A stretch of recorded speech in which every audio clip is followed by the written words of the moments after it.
All right. Hello, everyone, and welcome to our Green Socialist campaign training stream. And for this edition, it is on petitioning and ballot access. So this is a very important topic for Greens across the country to think about, as many state parties are right now in the middle of their petitioning and ballot access work. So if you're looking for a way to get involved in your local Green Party and support your local Green candidate, this is a great way to do it. So, welcome everyone, and hope you're having a nice day so far. I'll be trying to monitor comments here. So, if you have any comments, you can drop them in the chat or on YouTube. Whoa. Oh, I'm hearing myself. Echoes. Okay. All right. So without any further ado, let's go ahead and get started here. So my name is Garret Wassermann. It's nice to see everyone here. And I am a current National Green Party of the United States Steering Committee co-chair. And in the past, I have worked with my local and state party, the Green Party of Pennsylvania, on what we called our Green Wave team, which is the team that helped candidates work for ballot access. So I have been involved in ballot access in my state party for a few election cycles now. So it's been interesting to learn stuff. And then in my national co-chair role, I kind of I get the reports and kind of hear about keeping tabs on ballot access work in all of our state parties. So it's interesting to kind of see that perspective into how the Green Party is doing nationwide. So, this presentation is about petitioning and ballot access. It's tips for building a petitioning team for your grassroots campaign to be on the ballot. So I've used the word petitioning and ballot access a bunch of times, and maybe you're not even entirely sure what that means here. So what we'll do is divide this presentation into about 3 sections. The first one is talking about what is ballot access and what does petitioning mean. What am I even talking about here? And we'll talk about the state and local and federal laws that apply to ballot access. Just a brief overview. And then after that, we'll talk about how to do petitioning as an individual. So that's if you're interested in volunteering, what you can sort of expect, right? If you contact your state party or you contact your local Green candidate and say, I'm ready, I want to help, I want to be a petitioner, what does that mean? What sort of work would you do? What would you expect, right? So we'll talk about some advice on what to expect that first time you do it. And then our last section will be advice for coordinators. So this is folks who maybe want to take an extra step in volunteering for a candidate for office or for your state party. And this is where you're not just doing the petitioning yourself as an individual, but you're coordinating other volunteers. You're making sure that all of the volunteers are working together, that they have the supplies they need and all that stuff. And that's a very important role too, especially many of our states that have big ballot access requirements. And so we need, a big coordinated team in order to be able to do it successfully. So that's our 3 parts today. So the first thing to start with at the top of this slide here is ballot access. What do I mean when I say ballot access? What that means is we're referring to the laws that govern how candidates qualify for and apply to be placed on the election ballot. So there's laws in every state, 50 states plus DC. So 51 different elections happen. And the way the elections roll in the US is kind of interesting because even though we talk about the election, the midterm election, the presidential election, things like that, there actually is no one single election. What we have is actually 51 different elections that are all carried out according to their own laws and their own rules, and sometimes their own time frame. And the only thing they have in common is that, they all vote on election day in November, right? Particularly when it comes to presidential elections. Municipal elections could be their own, set some other day. But that's about it. So the right way to think about elections in the US is not that there's one election, but that there's actually 51 different elections. Each state has its own elections process that we have to be aware of. So when we talk about building the Green Party nationwide, We're really talking about building 51 state green parties to make sure that each state is following its own laws and timeline and schedule and all that stuff. So that's part of the complexity here that we'll talk about. So that's ballot access. It's the rules that govern the election and how candidates apply to be on the ballot, how you get your name listed as a Green Party candidate on the ballot. There's different laws in different states.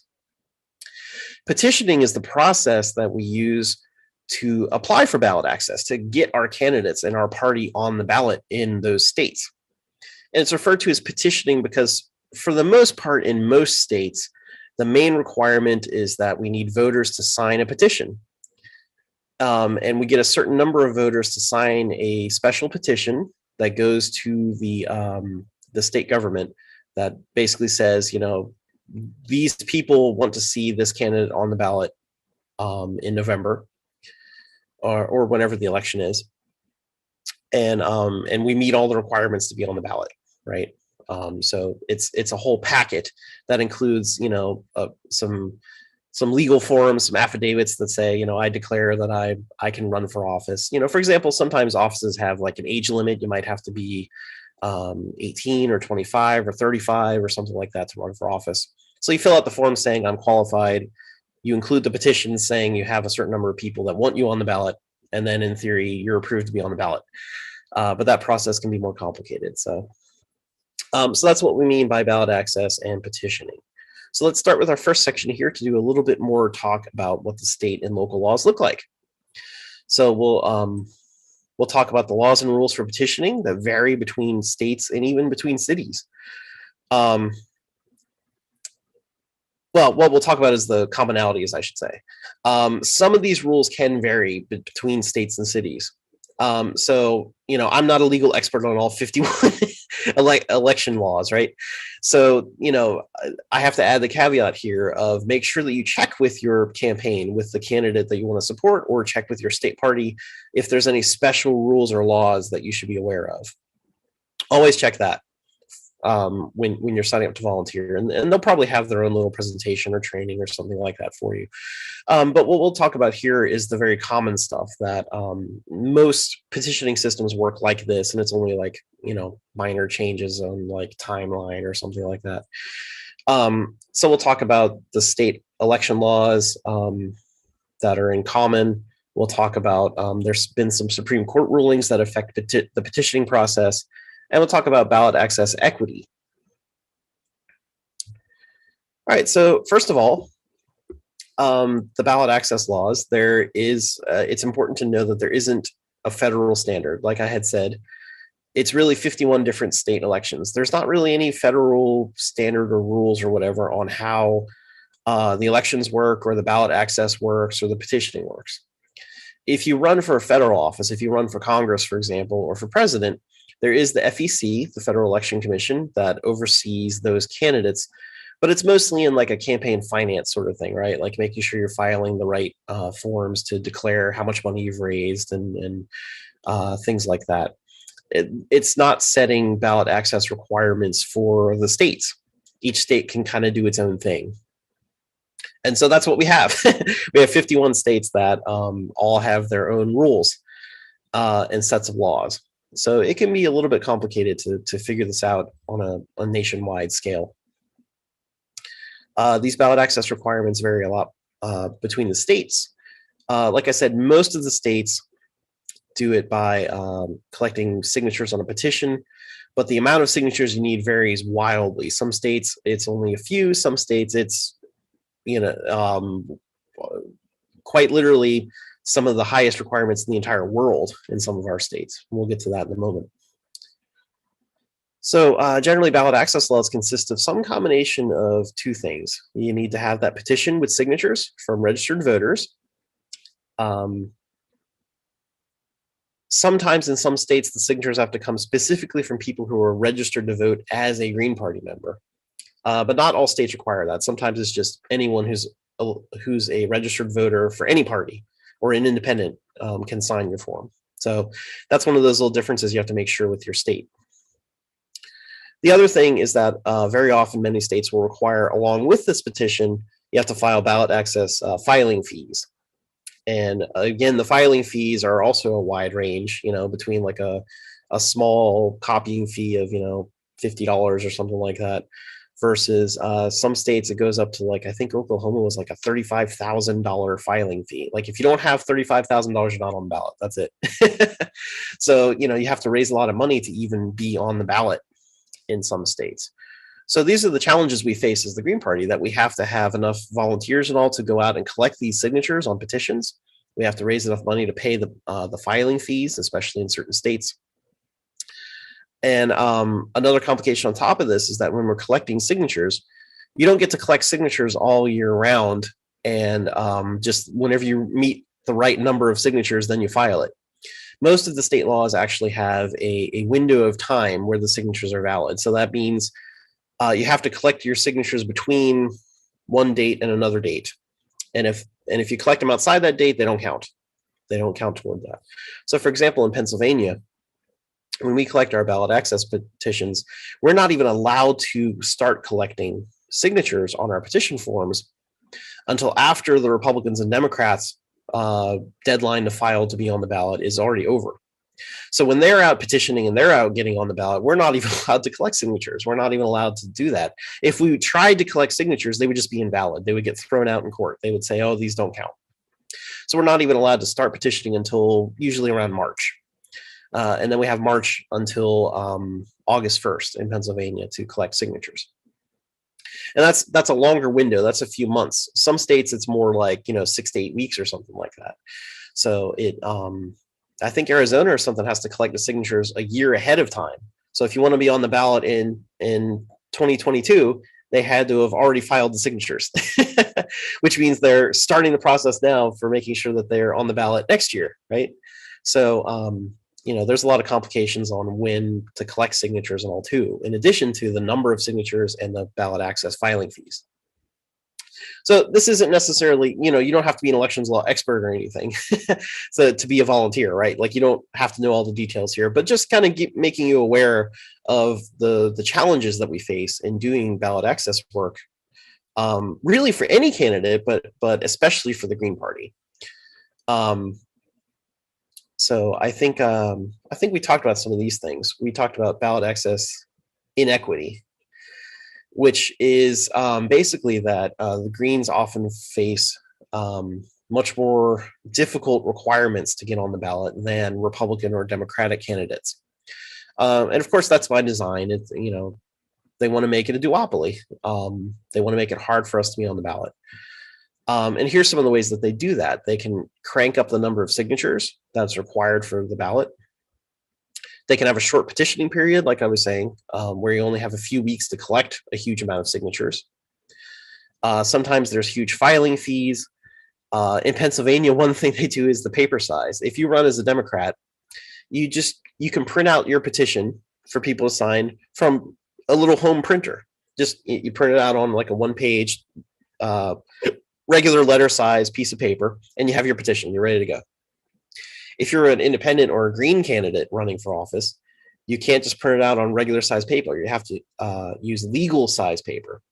So instead of the normal 8.5 by 11 paper, you have to use 8.5 by 14. If you don't use legal size paper, it can get thrown out. All the signatures on that form won't count because you didn't use the right size paper.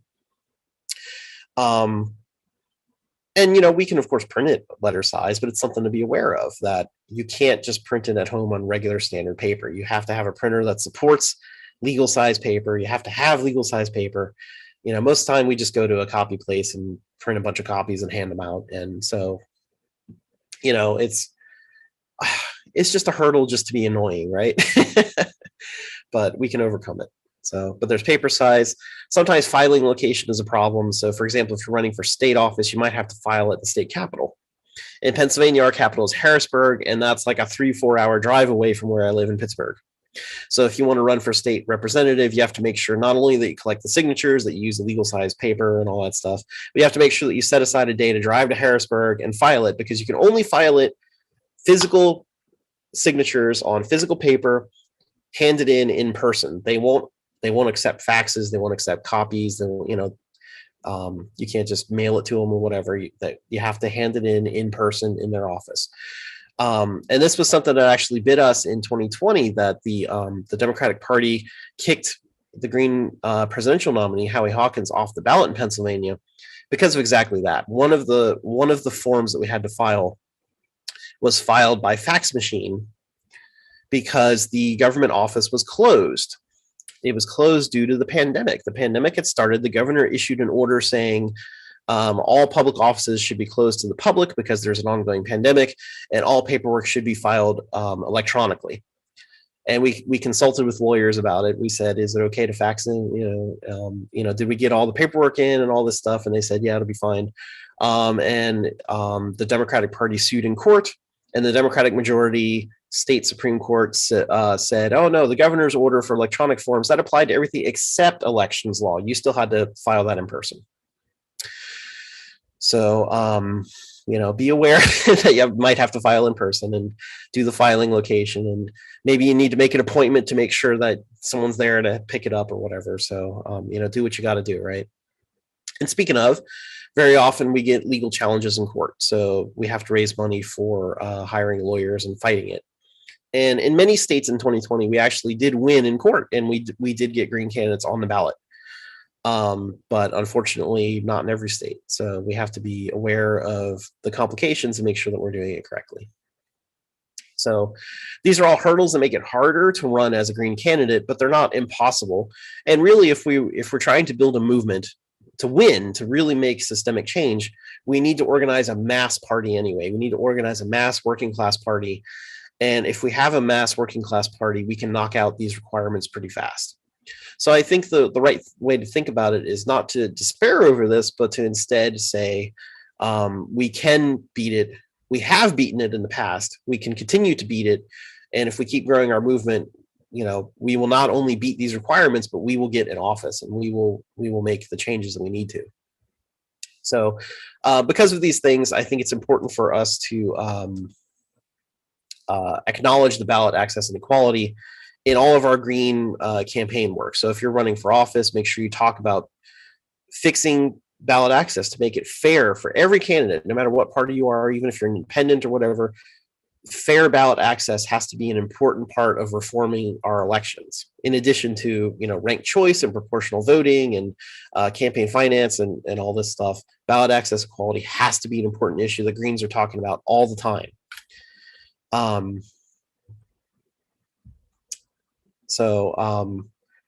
Like I said, it's an important part of our overall elections thing. We have to change our election system to make it more fair to support Green candidates running for office. And not just Greens, but any party and independent candidates. If we want a election system that better reflects and represents communities as a whole, we have to change to a multi-party system. We have to change to something that uses ranked choice voting, that uses proportional representation to make sure that the folks elected represent their communities.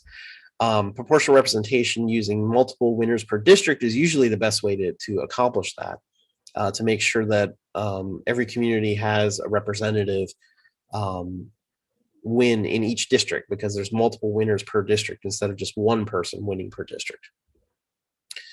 But we have to make ballot access work too, because ranked choice doesn't work if you don't have more than two candidates or two parties on the ballot, right? The ranked choice does nothing if you don't actually have a choice on the ballot. So when we talk about elections reform, it has to include ballot access equity. And while it's particularly hard to run as a Green and independent candidate, we have to also point out that this is starting to happen in primaries too, that primary candidates are getting legal challenges. Primary candidates are having to collect more signatures and raise more money and things like that. So elections reform and ballot access equity is not just something that affects Greens. It's going to affect everybody. We have to have a fair election system for everybody. So, talk to everyone else, to Democrats, to Republicans, to Libertarians, whoever, about the need to have fair ballot access laws and ranked choice and proportional representation and all these things. All right, so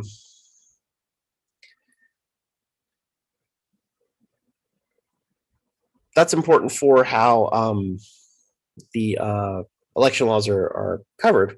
one thing that we should keep in mind is that there's been lawsuits against all this stuff. So Greens have worked, even with libertarians sometimes. Sometimes the Greens have filed their own lawsuits. But we filed lawsuits to lower signature counts and to make ballot access more equitable. And we've won some of those cases.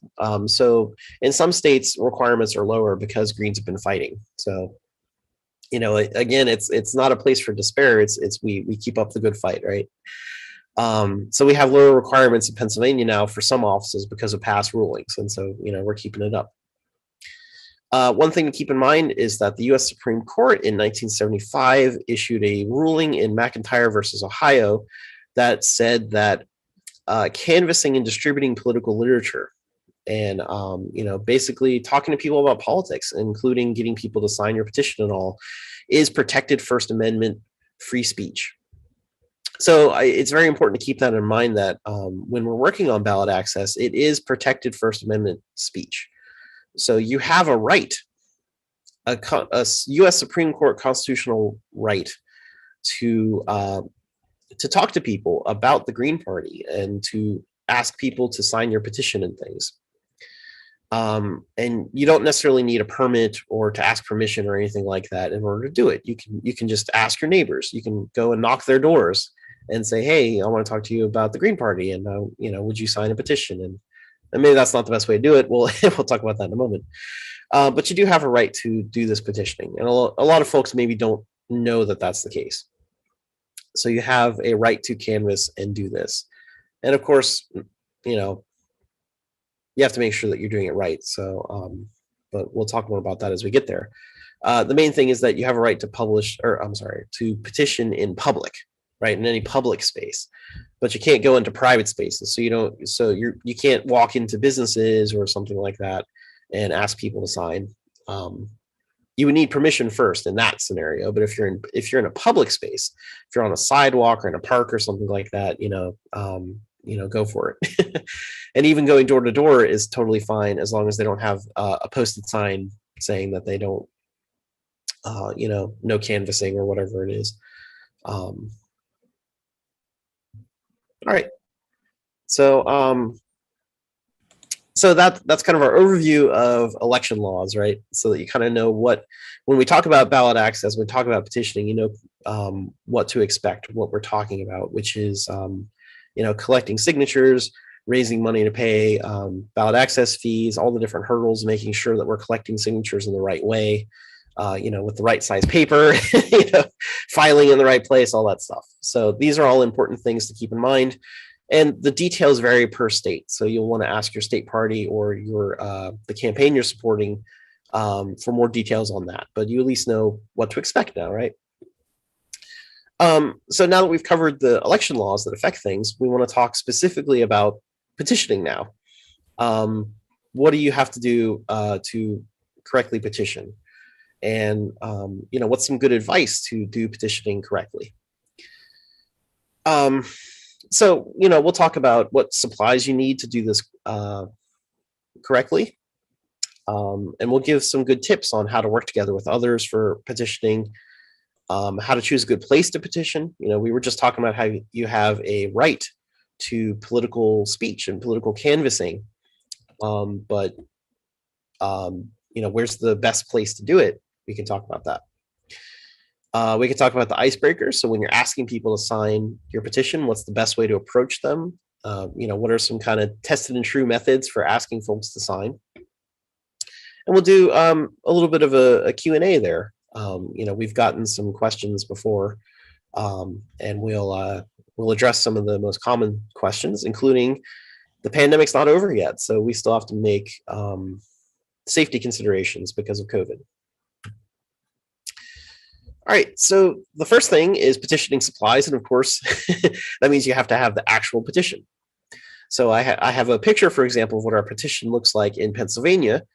Of course, everyone's petition is going to look a little bit different from this, depending on the laws and requirements in your state party. But I think they mostly all look somewhat similar to this, that it's some sort of legal form that you declare the name of the political party. So, we write Green Party at the top. You put the candidate's information on there somewhere. So, the name, the office they're running for. And then toward the bottom, you can, on the bottom right of the slide, you can see signatures of electors. In our state, electors are the word that they use for voters.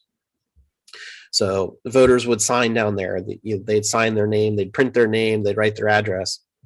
And I see Harry holding up yeah, is that your petition in your state? Yeah, this is the petition to get Howie on the ballot for New York State. Great. Yeah, there you go. So it looks vaguely similar to the one that we have here. I think most states are something like this. So, there's basic information. So make sure that you have the correct petition for your state, or obviously it won't count. And as I was saying earlier, make sure it's printed on the right size paper. So like in Pennsylvania, for example, it has to be on legal size paper instead of letter size paper. So again, your state party or the candidate campaign will be able to advise you on that and get you the correct form.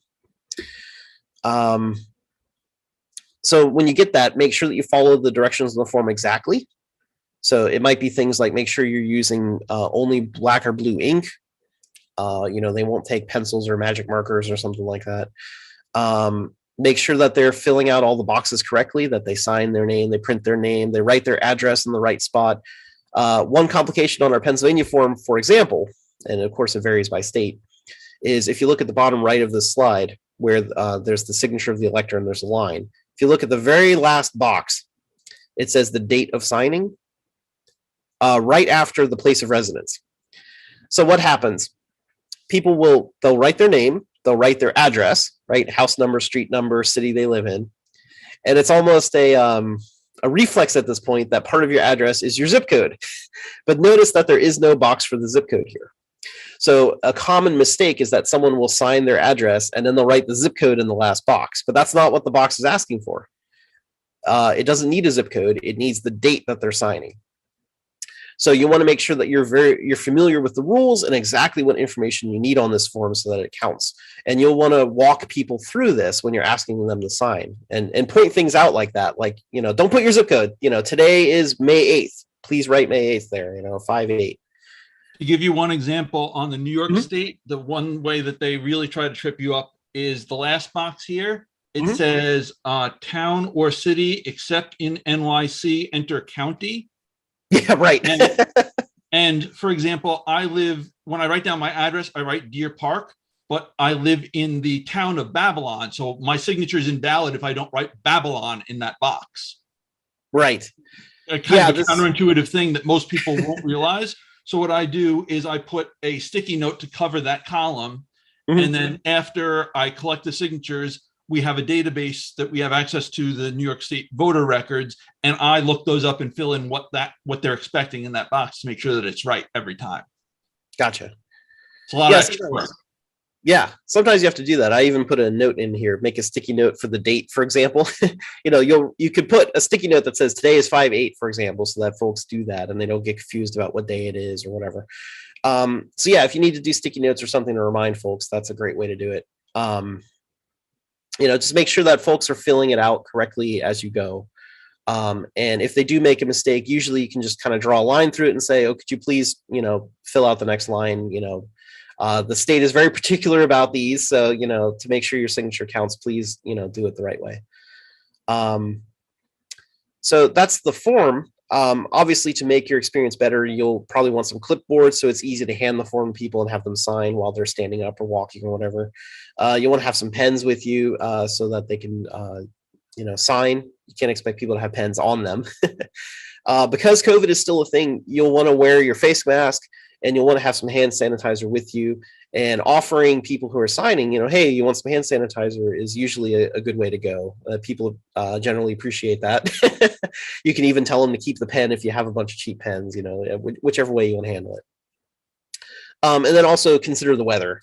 Since this is all paper forms, the worst thing that happens is you'll collect a bunch of signatures on paper forms and then it rains and then your form gets all messed up.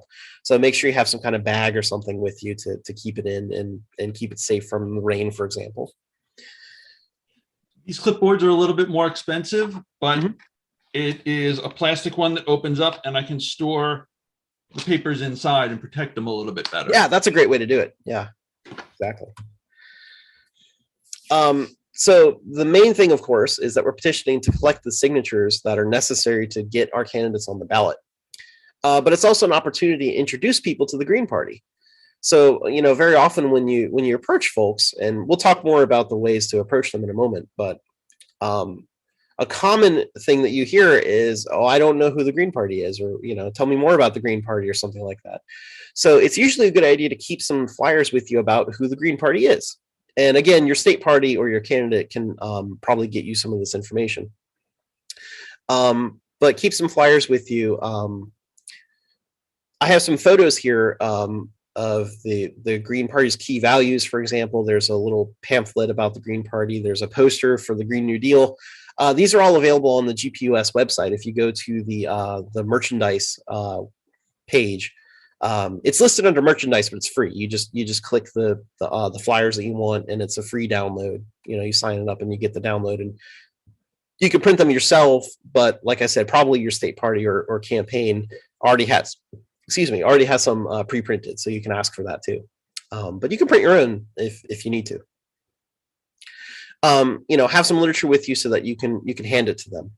One thing that we want to do while we're petitioning is to keep things moving real fast, to try to collect as many signatures as we can.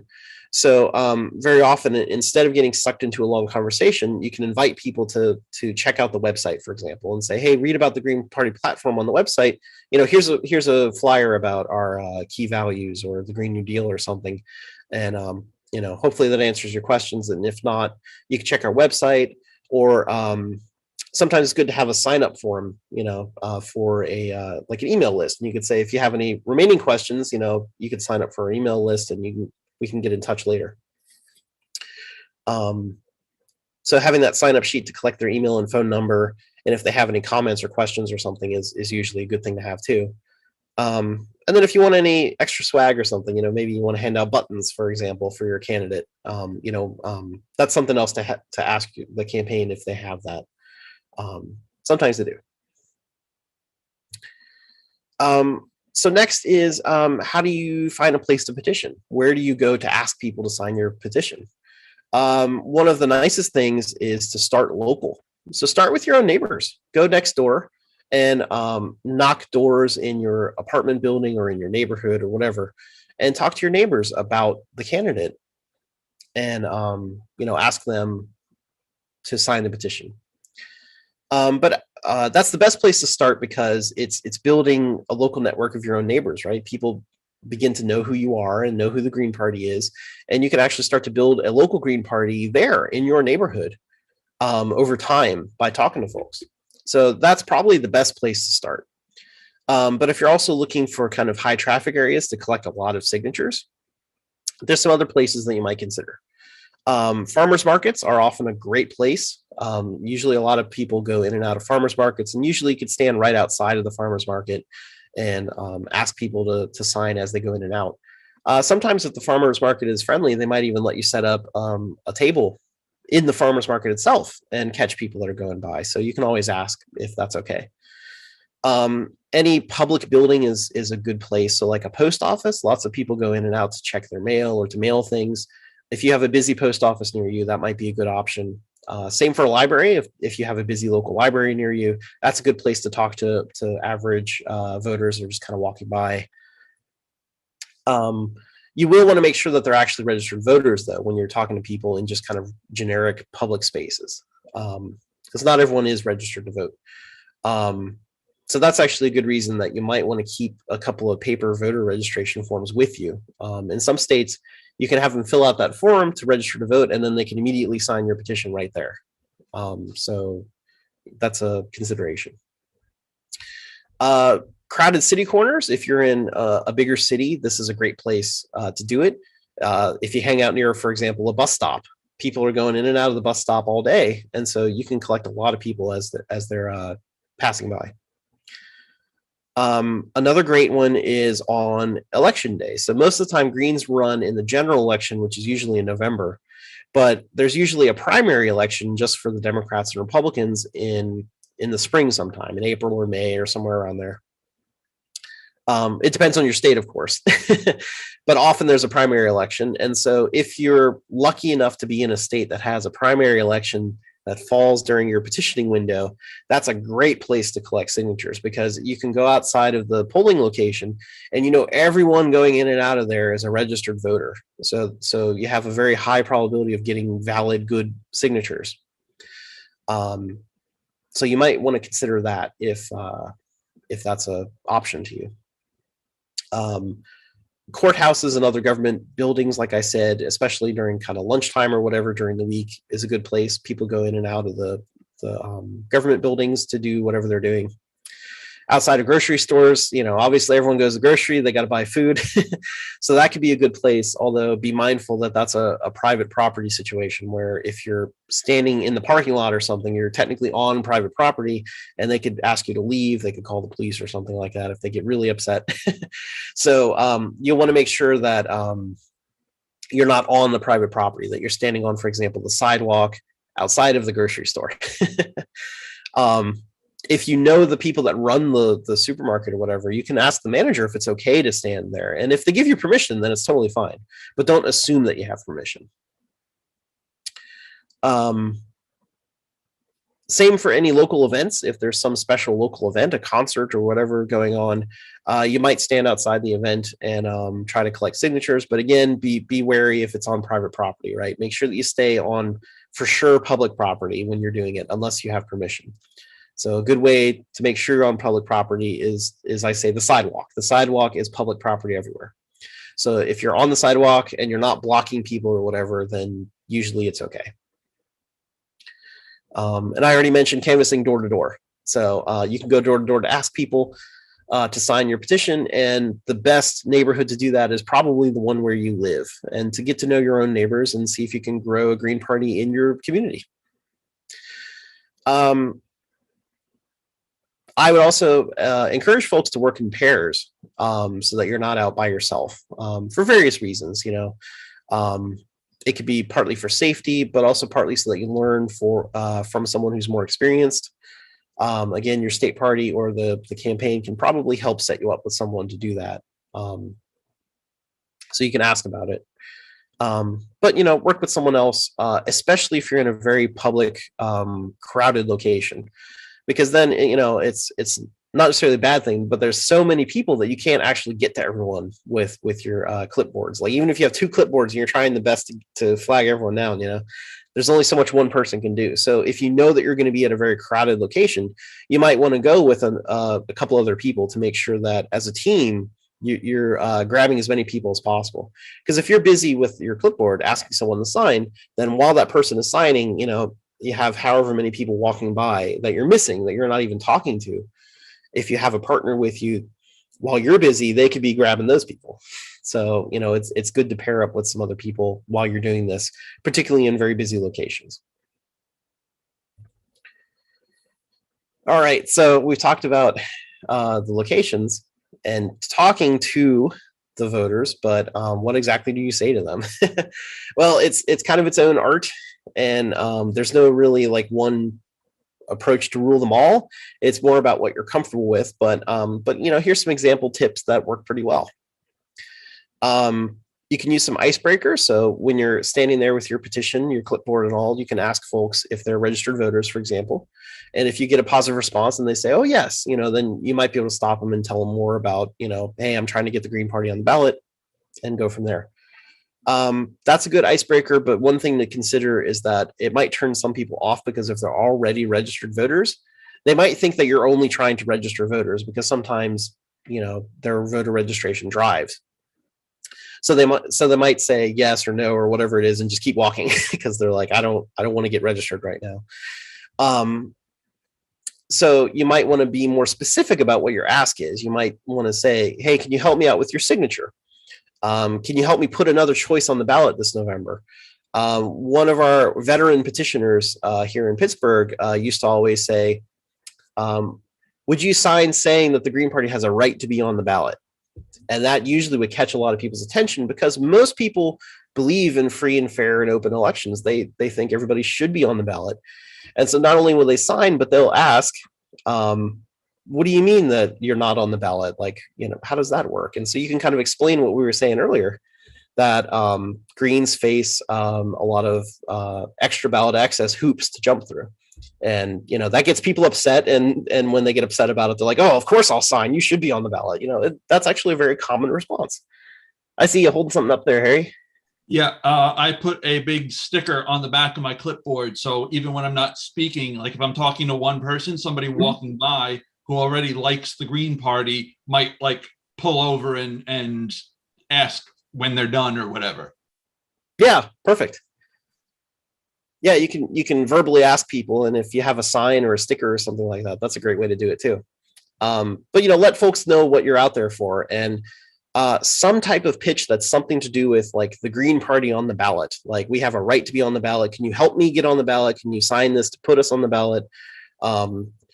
Any sort of opening like that is usually a pretty good one that will get folks' attention, and they'll stop and they'll ask more about it, and they'll usually sign. So, there's these are a few opening options. When you're making this pitch, one good thing to do is to try to target a group of people that are walking by. So instead of just one person, especially if they look distracted on a cell phone or something like that, that's maybe not the right thing. But if you see a group of 3 or 4 people or something, approach the group and say, hey, do you want to have do you believe in the right that the Green Party should be on the ballot or something like that, And that way more people are hearing your pitch at the same time, right? It's not just for one person, it's a group. And, the group will hear it. And especially if you have your partner there, right? If you've got like 4 clipboards and you stop 4 people, you can hand them all a clipboard, right? And you get 4 signatures right there with one pitch. So you want to look for opportunities like that as people are walking by. So that's kind of your opening pitch. And once you get their attention, they might ask you more questions. They might not. They might just sign and move on and thank them for that, if so, and then move on to your next person, right? Keep collecting signatures. But sometimes they might have questions for you. They might ask, like, who's this candidate? What do they stand for? And sometimes you might even hear people ask, who is the Green Party? As much as, Democrats attack us in the media and everything's Joe Stein's fault and all that stuff. Not everyone actually pays attention to all that stuff, right? They're not watching CNN and Fox News and all that stuff all the time. And so there's a lot of people out there who just don't know much about the Green Party in general. And if we can reach them and tell them what our message is, a lot of those folks might be people who gave up on the Democratic Party, gave up on the duopoly. And if we tell them, no, you've got another choice, they didn't even know they had a choice. And so they're willing to sign. They might even be willing to get involved. So they might have some follow-up questions is my point here. So here's a couple of the common responses that I've personally heard and seen, and kind of some tips on how to handle it.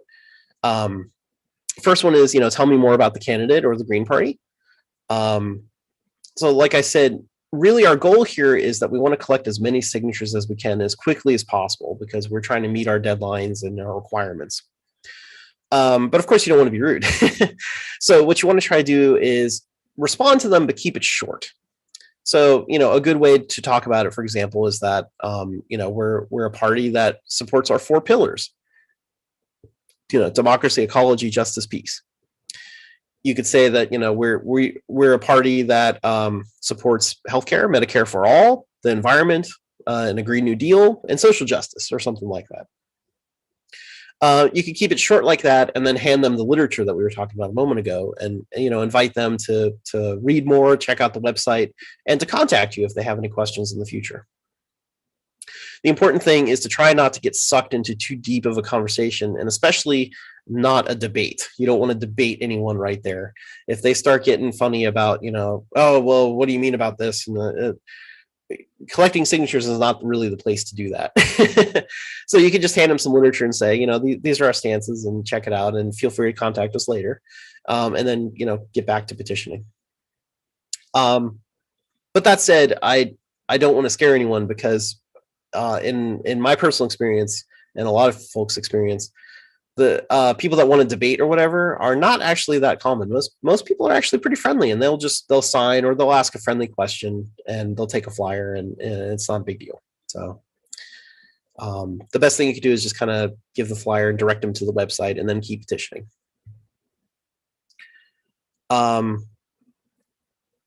What if someone asks a question that I can't answer? That's perfectly okay. You're not expected to know everything. Just say that you're a volunteer and that you don't know, and that, here's some literature, check out the website, contact us later if you have questions. Sometimes they might say, no thanks, or I'm not interested in signing, whatever it is, and that's okay. Don't feel upset or angry or, whatever. Just thank them for their time and move on and get more people. Don't stress over one signature when there's, 100 more people coming down the sidewalk, right? just keep trying to talk to as many people as you can. What if they get rude or angry? Like I said, that very rarely happens. Most of the time people are very friendly and they're actually very excited to learn about the Green Party. Most people are actually very upset with the Republicans and Democrats. I remember one year when I was petitioning, I specifically asked people, what do you think is a top issue that you'd like to see people address this day? And I got from both Democrats and Republicans the answer of corruption. They both were like, I don't think the party listens to me, and I'm not really happy with that. So, that's a great opening about like, well, we're a separate party. We're a separate alternative. We don't like how either of them worked either. So we don't take any corporate money at all, ever. Yeah, exactly. Exactly. We don't take corporate money. We don't support those parties. We don't support what they're doing, all that stuff. So honestly, you make a lot more friends and all than anything else, right? People are generally pretty friendly. Even if they're not Greens themselves, they might even tell you I'm a Republican or I'm a Democrat or whatever, but they're usually not mean or rude. And in fact, like I said, when you talk about the Green Party has a right to be on the ballot, they'll even agree with that. They'll say, well, I probably won't vote Green, but you do have a right to be on the ballot. And they'll still sign your petition and they're still fine with that. So, keep that in mind, that you're not asking them to sign to support the Green candidate. You're asking them to support fair elections, right? Fair ballot access. And if anyone does get a little bit rowdy about that, just thank them for their time and say, that's okay. We appreciate your point of view, and then move on and start collecting signatures from other people. Try to talk to other folks. Sometimes a question comes up because you're asking them to sign a petition. They'll say, what do you want all this information for? Why do you want my address? Stuff like that. And so it's honestly a pretty legit question, right? If somebody's out there saying, I want you to sign this legal looking form, what is that for, right? I didn't just sign away $10,000, did I? So, oh, excuse me. So you can let them know it's a requirement of ballot access law in your state, and that you're only collecting the information, their name and address, solely to verify that they are a registered voter. And that's it. It will not be used for any other purpose. And usually that's an okay answer, and they'll sign.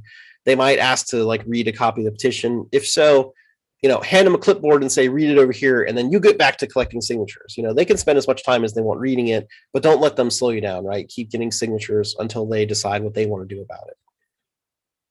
And again, it's okay if they don't want to sign. Thank them for their time and move on and collect signatures. All right. So those are some common responses. We have to address the ongoing pandemic. So, again, just kind of a reminder that, the pandemic is here. The Omicron variant is getting more ridiculous. So please be safe. Please protect yourself and others in public. Make sure that you're wearing face masks, use hand sanitizer. You can keep fresh pens, like we were saying. You can let people keep the pens if you want. Otherwise, make sure you're sanitizing them between use. And try to keep it as contact free as possible. You might set up a little portable table, for example, in an event, and have all the clipboards down there, and try to keep your distance from them. So, try to do the best you can. And in all of our petitioning across the country over the last couple of years during the pandemic, I don't think any petitioners have gotten sick, as far as I know, because they've been taking these precautions. So, obviously be careful. But if you're doing this stuff, you're probably in pretty good shape. All right, so last bit about petitioning is make sure that you wrap up your paperwork correctly. So after you've been out for a few hours or whatever, and you've collected your signatures, like Harry was saying a moment ago, you'll want to double check later on. You want to go through and see, is any of it illegible or incomplete? Does it, can I not read this or whatever? And try to get a sense of how many real signatures you have, so to speak, versus ones that might not be valid because they can't be read or whatever the case is. The campaign or your petition coordinator that you're talking to will probably want, how many signatures did you collect? And so, it's good to know how many that you're sitting on to give them accurate numbers. A lot of times these petitions will have a, the person who is collecting the signatures will have to sign saying, yes, I was the person that collected these signatures on the back of the form. But you don't sign that until you're done collecting signatures. Because once you sign saying I collected them, you can't add more signatures to it, or otherwise they're invalid. They could be thrown out in court or whatever. So make sure that you're finalizing your paperwork and filling out that circulator statement after you're done collecting signatures, if that's a requirement in your state. And then, of course, make sure that you're getting the petition back to the campaign as quickly as possible. Don't sit on it to where it might get lost or something. Try to get it back to them immediately. A lot of times, if there's a specific petitioning event, you might be able to hand it to the petition coordinator right there, before you leave. But if you're doing it on your own in your neighborhood or something like that, make sure that you ask, who do I turn this into, and try to get it to them as soon as possible. So that's a little breaking point here. Are there any questions on this? Not sure if I could see the chat room here. Wait. Okay. Oh, is that showing up here in chat? Okay. All right. Sorry about that. It's going forward. Okay. So that was an overview of what to expect as an individual petitioner.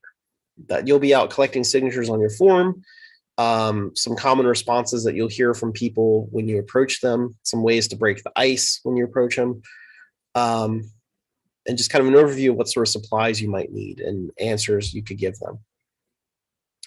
A lot of campaigns probably need not just individuals that are collecting signatures, but also coordinators, people that are making sure that all the individuals have all the things that they need in order to be successful. So our last little bit of this presentation here is about being a coordinator. If you have the time to volunteer to be a coordinator, this is a good way to help the campaign and the party make sure that it reaches its goals. So we'll talk about, petitioning goals. We'll talk about coordinating stuff, and how to manage volunteers and track volunteers and petitions. So the first is to know your petitioning goals. So like we said at the very beginning of this, every state, 50 states plus DC, has its own set of rules. So you'll want to make sure that you know what the goals are, what the minimum number of signatures are. And you can actually do some calculations that if you're going door to door, for example, or if it's a kind of a low volume flow, you can calculate that the average person will collect around 10 signatures per hour if they're in kind of that low volume or door to door. If you're in more of a high volume spot and you've got your 2 clipboards and you're getting people at all, you can expect more like 20, 25 signatures per hour. Per person, right? So you can use this to kind of estimate how many volunteers do we need and how many volunteer hours do we need in order to reach our minimum goal. So you'll want to set that. You'll want to set how many volunteers we need, how many hours do we need to be out petitioning, roughly speaking, to reach our minimum. And then, look at your time frame, however much time you have that, and try to figure out how many signatures per week do we need to get to stay on target and reach it. And that's a good way to keep track of volunteers, because then you'll know something like, we need 10 volunteers per week from now until July or whatever it is, right? And then you can call people, you can text people, you can follow up with past volunteers with the Green Party and ask them if they're willing to put in an hour or two and build up to reach those goals.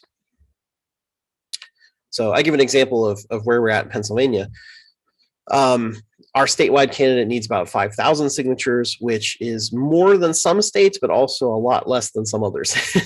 New York, in particular, I have to say good luck to you, Harry, because New York is facing 45,000 signatures in a few weeks. It's a really tall order. It used to not be that bad, but it's a lot worse this year because the Democratic governor made the requirements tripled. Yep. So, it takes a lot of coordinating for sure. So if you want to be a coordinator, if you want to help with the Hawkins campaign in New York, if you're there, I'm sure they need not just volunteers, but coordinators. But whatever state you're in, this is a good role to be in, somebody who is willing to contact the volunteers and get them signed up to collect signatures for an hour or two a week or whatever it is to make sure that you're reaching your goal.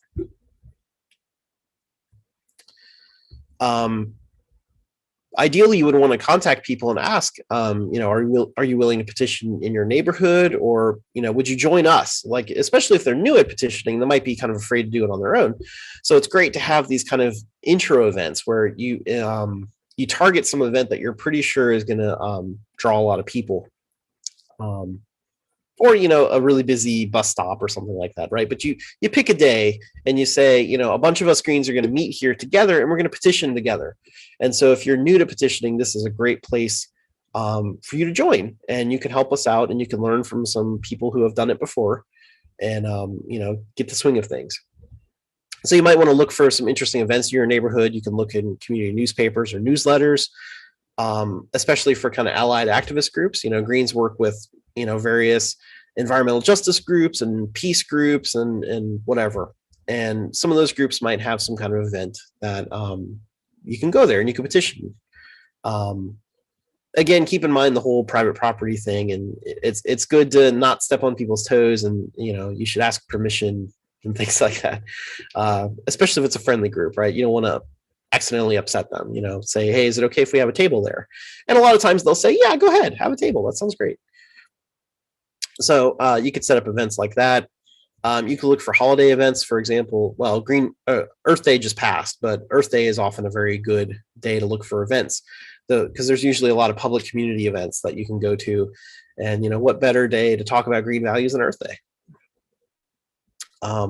As I mentioned earlier, the primary election is often a very good place. So we're doing that in Pennsylvania, that the primary election is in a couple of weeks. And, we're trying to get people to sign up to go to their local polling location for an hour before work or something. And, you just stand there and as people go in and out, ask them to sign a petition. And like we were saying earlier, even though they're primary voters, they're Democrats and Republicans, most of the time they're pretty friendly and they want to know more about the Green Party. They'll tell you how much that they're not really happy with their choices. Sometimes they come out of the polling booth, right? And they're like, man, that was a terrible primary. I didn't like any of those people. And, that's a great opportunity to talk to them about, well, you can have another choice in November. Would you sign a petition? And you can also ask party members themselves, right? A lot of our local Green Party members are in those other activist groups and things, and so they might have suggestions. And lastly, like I said, even just doing a door-to-door canvassing is good, because that's something we should all get used to as Greens. That when you're doing petitioning, you're trying to move a little bit faster, of course, to get signatures on a deadline. But ultimately, we should be regularly canvassing a lot of our neighborhoods, and not just quickly collecting signatures, but doing what's known as deep canvassing, where we're having really deep conversations with our neighbors about what kind of society we want to live in, and what are the problems does our community face, and how can we work together to fix them. And that's where we're going to really organize and build a Green Party. So I think there's going to be future trainings on deep canvassing, but that's something to keep in mind, that we should get used to talking to our neighbors about these political issues. And one way to get started is having canvassing days in certain neighborhoods where we know that there's Greens. Go knock on the doors of registered Greens and say, hey, you want to join us, right? And then otherwise talk to other people in the neighborhood about the Green Party. And if you're doing it together as a group, it's again another great opportunity for people that are new to it to learn from people that have more experience. You can use fancy CRM systems, like there's like Civi CRM or Nation Builder or whatever to track your volunteers. But if you have to, you can just use a spreadsheet. And so example, here's a spreadsheet from a few years ago where we were tracking a bunch of events in Pittsburgh. And so we have like the day and the time of the event and the address. And then we kind of collect some names off to the right about like, oh, these 2 or 3 people said that they would be available for this. And, we were trying to figure out where to best put people to get signatures to meet our requirements. So you can always do something like this, whatever helps you keep track of your volunteers and events and your petition signature numbers. You'll want to check in with your volunteers once a week or so and ask them, how many signatures do you have? And, are you planning to go out this week? Can we help you with anything? Do you need more petitions? Do you need more supplies? We can help get that. You'll want to check in with that stuff. So speaking of supplies, make sure that your petitioners have all the supplies. And so this is something campaigns and state parties can do with their fundraising. They can raise the money to pay to print copies of the petitions and the flyers and to buy a whole bunch of clipboards and to buy the fancy clipboards just in case it rains, right? And all this stuff. So if you're working with a campaign or a state party, you'll want to make sure that you're fundraising and you're spending on doing things like that, right? Print the petition on the right size form and all that stuff like we talked about. You might want to make a little instruction form to give to new people so that they know how to fill out the petition form and maybe those FAQ questions that we were talking about earlier, so that they have a little bit of guidance while they're collecting signatures. Get clipboards, get pens, get hand sanitizer, give every volunteer a little hand sanitizer, right? Print out party literature so that if people have questions, they can look at the literature. And you might even make t-shirts or buttons or something like that. We have a Green Party Pennsylvania t-shirt, for example, so you can encourage folks to wear that while they're petitioning. And you also, of course, want to make sure that all volunteers have all of the event details. So if you're asking them to go to petition, or I'm sorry, to go table at an event, for example, set up a table and ask people to sign petitions, they should know when's the event, what time should I be there, where's my table? Like if it's a big event that has booths, right? Numbered booths, which number is where I set up a table, and all the details about how they get set up. And then also the details about how to close it down. Who's gonna take down the table, who's gonna make sure that they collect the petitions and get them back to the campaign. You want to make sure that all of those details are arranged ahead of time so that there's not confusion at the event. The people go there and then they say, oh, I got to leave in an hour. And then they run off with their petitions and you never see the petitions again.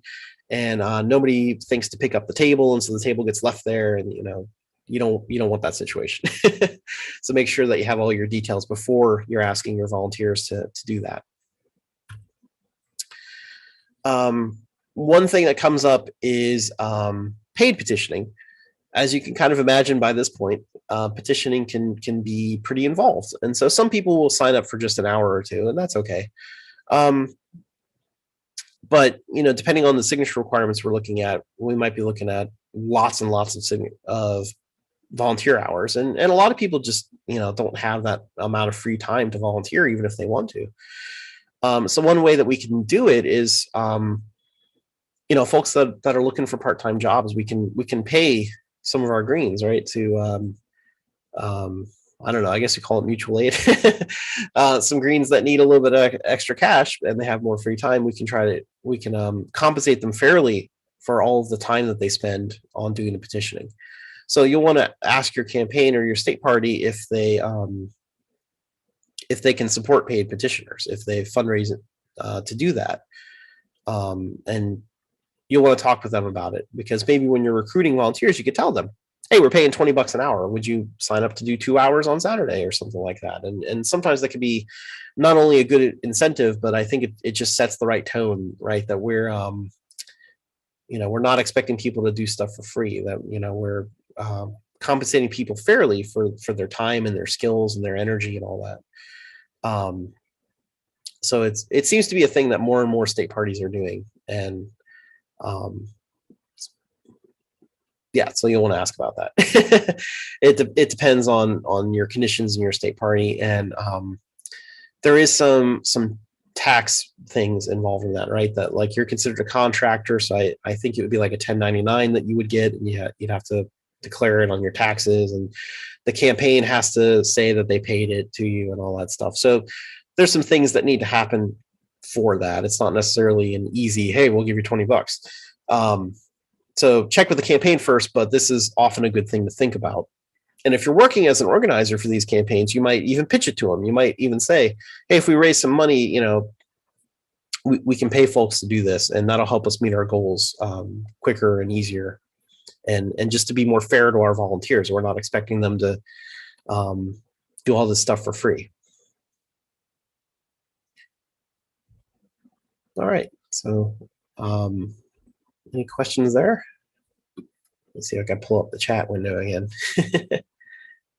All right, chat.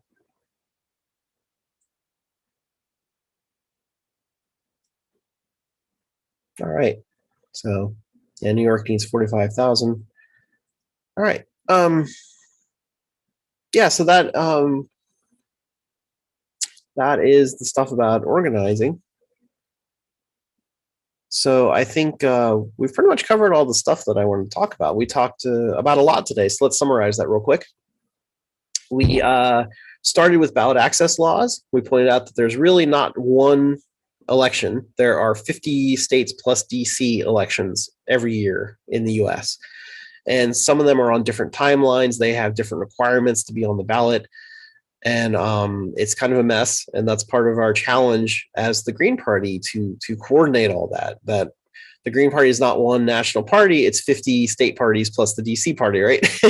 Because we have to coordinate and follow all of these ballot access laws. So they vary depending on the state, but there's some very basic outlines that usually in every state you have to collect signatures on a petition and pay some filing fee to be on the ballot. And the number of signatures and the amount of the filing fee vary wildly. Some states it's cheap with fewer signatures. Some states it's outrageous amounts of signatures and outrageous amounts of money. So we try our best to reach all of those different conditions. You know, Oklahoma required $35,000, I think, just to be on the ballot. New York, as we were saying, now has to collect 45,000 signatures in like 8 weeks or 6 weeks or something. I forget exactly what it is. But the point is, and I've heard Howie Hawkins talk about this, that it's worse than the Putin standard, as he put it, that to run for office in Putin's Russia is actually less requirements than what New York now requires. So New York is now facing some of the worst ballot access laws in the world at this point. So that's part of our challenge. And while that is, of course, upsetting, and it shouldn't be that way, and as Greens, we should be demanding that we have fair, equitable ballot access laws that promote democracy instead of trying to keep people off the ballot, we should also take that as an opportunity of we really need to organize and build our parties anyway. And if we want to build a movement that's really going to shake up the system and change things, we need to build one strong enough to be able to do this anyway. So while it's not right, it's also something that we can organize and we can win and we can get around. And it just takes all of us getting involved, which is why I'm really excited and glad for folks that are watching this, that you're interested in petitioning and volunteering with your state party, because that's how we overcome this. That's how we win. That's how we get system change. It's how we get Medicare for all and a Green New Deal and all the whole Green Party platform. All of us coming together and volunteering and doing our part in building this big movement. So we can overcome those ballot access challenges. And as a petitioner, you know, you can go collect signatures at various places. We talked about doing either door-to-door door knocking and talking to your neighbors, as well as talking at picking a good event where you can go and collect signatures. We talked about some icebreakers and how you can approach people, especially by talking about fairness on the ballot. That's something that really resonates with a lot of people and can get their attention, and they'll usually sign your petition. We talked about the supplies you need. We talked about some common responses you might get from people and what you can do about it, how you can respond.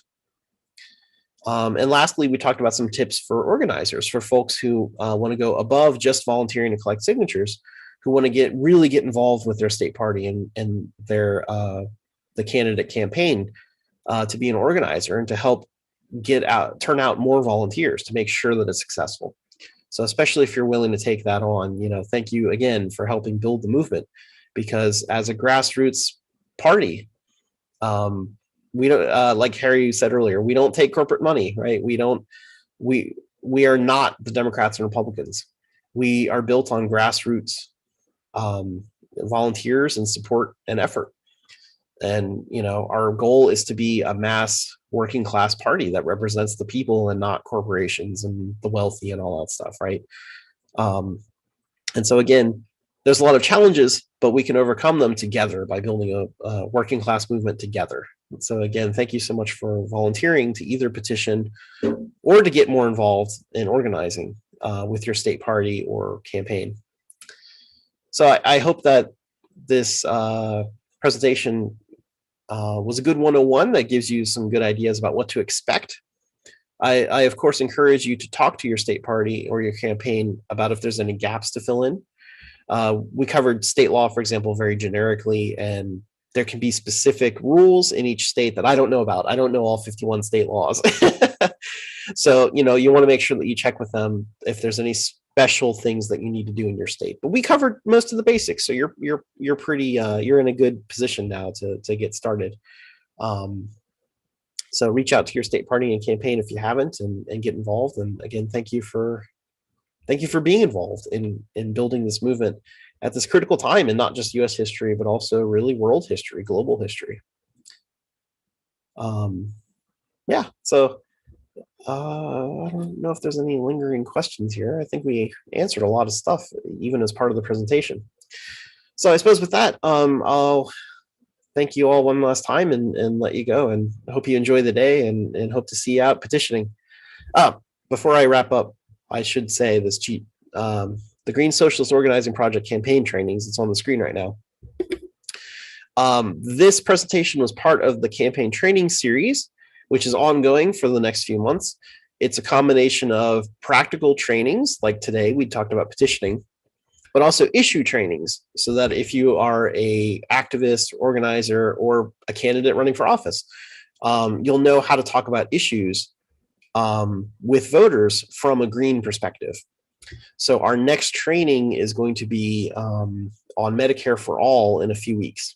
I apologize, I forget exactly what day it's on. But if you go to that link there, greensocialist.net/campaign-trainings, you can see the full list of all the upcoming trainings. So there's going to be one on Medicare for All. There's going to be a training on doing media and communications. Howie did one on the Green New Deal previously, so if you missed that, you can find the link to the recording and catch up on that. So there's some really great trainings coming up, and check that out and sign up for it. There's also a 101 series that the Green Socialist Organizing Project is putting on. It's a series of 3 101s. There's Green Party 101, so folks that are new to the Green Party can learn about the history and structure of the Green Party. There's a Socialism 101, which is about eco-socialism and what does that mean from a green perspective.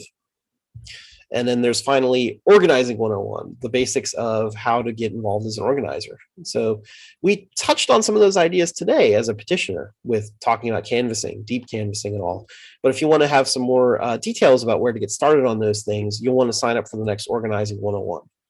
And you can find those 101 links to register for future 101 trainings at the greensocialist.net website too. So there's a lot of really exciting stuff coming up. Those all be, live streams and on Zoom, and you can ask questions and all that stuff. So I'm looking forward to it, and I hope you are too. All right. So with that, thank you again for watching, and hope you have